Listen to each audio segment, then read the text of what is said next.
Lisbon, Lisbon. Europe's western frontier that has a lot to offer. Great cuisine, wonderful architecture, heavenly climates all year around, and of course, vibrant atmosphere. After being impressed by Porto, I knew that I still had to have my comeback to the Portugal, and honestly, I've never been so right in my judgment.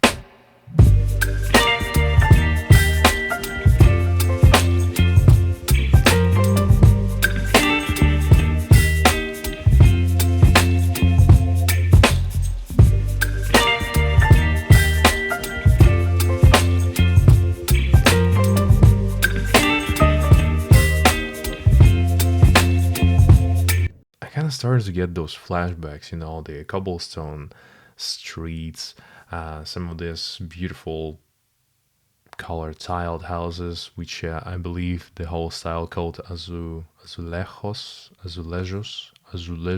Being a capital, quite a big city, everything feels kind of grandiose. For example, the beautiful Restauradores Square, where you also see the different ensemble of buildings, mainly built in the Art Deco style. And of course, the column itself pretty much symbolizes their win in the Restoration War. And we're pretty much entering the area that is quite peculiar. So besides, of course, it being more of a historic and just in general a city center, this part of Lisbon and pretty much Lisbon overall were struck by the earthquake back in 1755, demolished the whole city pretty much. So instead of restoration of and reconstruction of all the damaged or destroyed buildings, it was decided to make the Lisbon an exemplary canonical city guided by, at that time, modern urban design beliefs.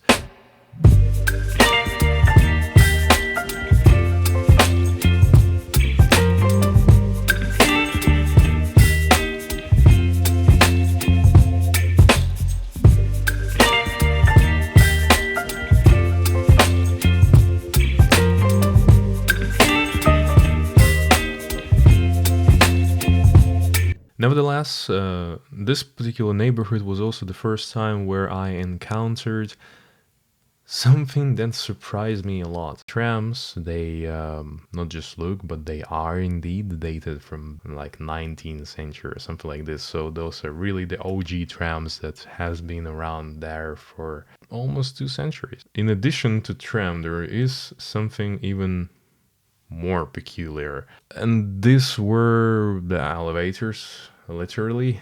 They help connecting bottom and upper parts of the city. And again, dating from back 19th century, I suppose, a century after rebuilding the Lisbon in the most progressive way possible, they decided to commemorate that with even more interesting and progressive ways to continue the urbanization of the capital. Lisbon initially, ceremonially, of course, has been quite important for Portugal's empires, back at an age of exploration.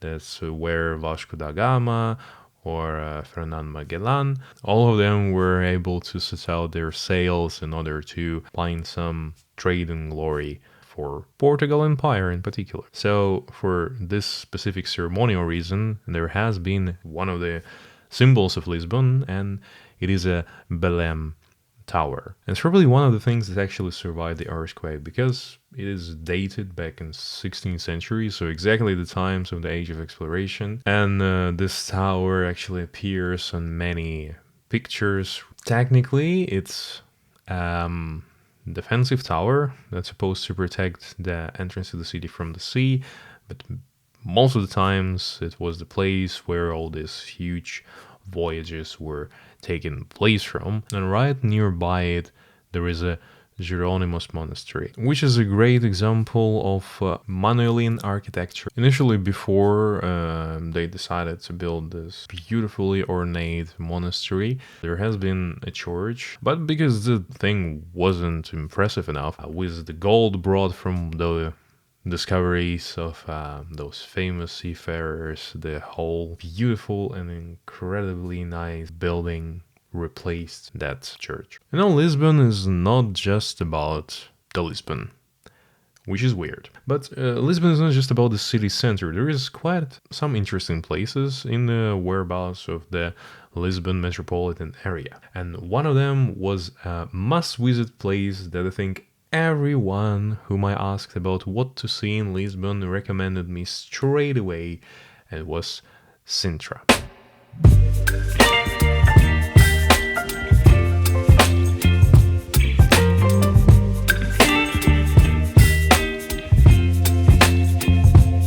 So Sintra is a little town that gained their significance in our times because of the tourists and the attractions that bringing so many tourists over there are all these different mansions and castles and palaces that are situated all around the Sintra. And of course itself is quite picturesque. It has great nature, it's make the ocean quite visible, and of course one of the two main sites in Sintra is Pena Palace. So if you googled Sintra or anything, you probably know the kind of palace I'm talking about here. It's this really colorful, eclectic building that just feels a little bit provocative, especially for the time when it was built, and it was 19th century, middle of it, and the King Ferdinand decided to have some kind of an interesting summer residence for the royal family. So the German architect Ludwig von Eschwege designed this whole place. However, if you'd ask me, at some point it feels like it has been designed by 3 different people who couldn't really decide on the kind of style they wanted to go in. So instead of settling on something, they decided to combine all 3 pieces together, and voila, you got this palace. However, this is exactly the reason so many people are going to see it, including myself. The palace is surrounded by the large park, but it feels like this whole area is kind of combined one from another. However, I do remember us jumping the fence because they decided to have only one entrance open during the this kind of post-COVID kind of tourism problems. But we jumped the fence and it was totally fine because we didn't really want to make this huge detour, but decided to go straight away to the Moorish Castle that's located not so far from Pena Palace. And the way to the Moorish Castle was rather adventurous, or at least it felt like it, because you have to walk for quite a bit off-road, so to say. Of course, there is some kind of a mud road that you take in order to reach it. However, that felt much more exciting because you kind of walk in through this wild nature, through all these different stones, and finally your final destination in this huge fortification that has been around for over 1,000 years. It's believed to be dated back in 8th century and was constructed by Moors, thus the name for this is Moorish Castle, and it's huge, 30 meters high walls, 2 meters thick. You could walk around them. You have a wonderful outlook on anything that's happening around Sintra, even in Lisbon, and wherever you actually could spot with your own eyes. It's especially great to see that something this old is in such great conditions, so it's highly recommended for you to visit it as well. But Sintra isn't just these 2 sites, even though they're the most exciting and the main ones. I believe they have some kind of an offer that you can buy a ticket to visit multiple places all around the track in Sintra, because there is also the Quinta da Regaleira. We decided not to go there. However, we went around Quinta da Regaleira in order to, still check how it all looks, and then we returned back to Lisbon.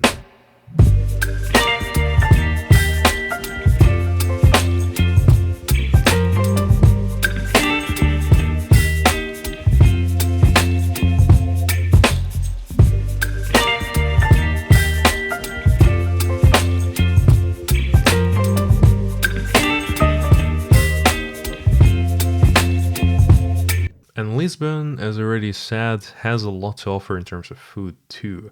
For example, they have this really peculiar different types of seafood. I think what kind of blow the mind of a friend of mine who never tasted a grilled octopus, and we ended up getting it.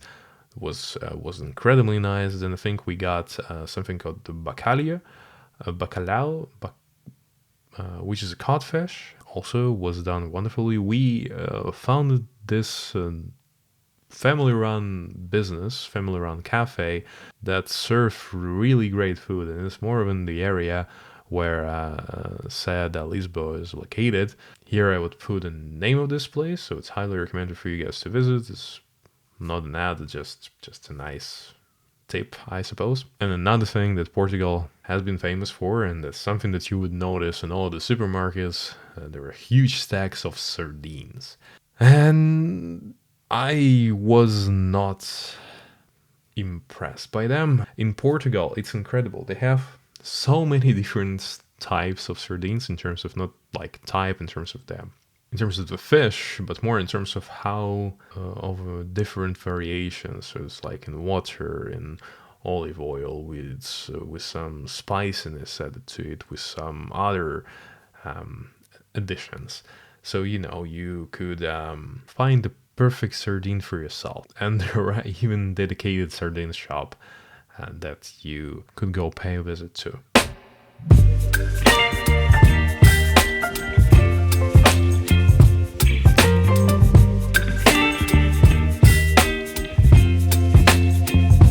The other destination in the whereabouts of Lisbon was Cascais, which is actually considered to be a fisherman village. I don't think it's gonna count as a village still.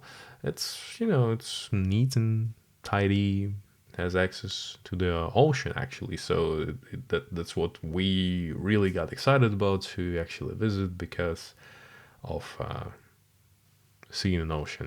There was some kind of a weird gimmick that I had, that I just wanted to see big water, and my friend kind of totally shared that with me. So we just hopped on a train to get to Cascais, and we were able to witness really wonderfully looking rocks.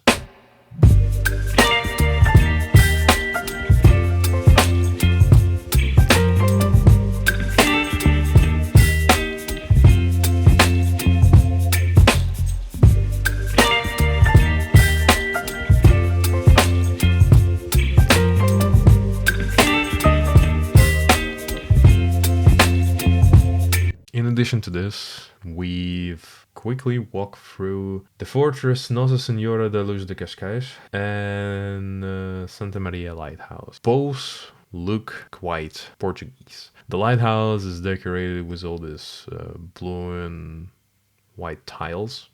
I even took a piece of a tile as a souvenir from there.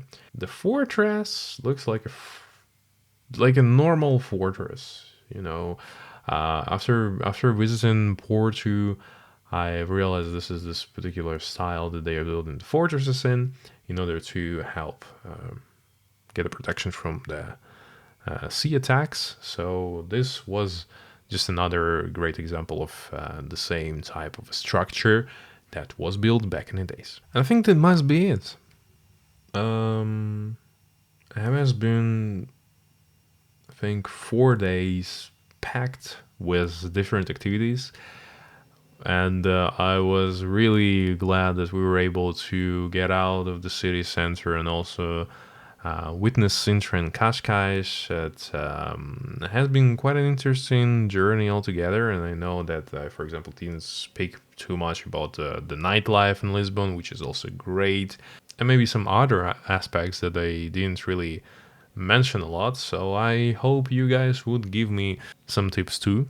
For example, if you already visited Lisbon, or if you are from there, or maybe made some remarks or comments that I said something wrong. Thank you again for watching and listening to all this. I hope you enjoyed this video, and if you did, just give it a like. Why not? It's nice to see some kind of a feedback when you making all of this, and I'm glad that y'all been showing that. for the past few videos. So let's keep it up. Let's continue exploring together. And I'll see you next time.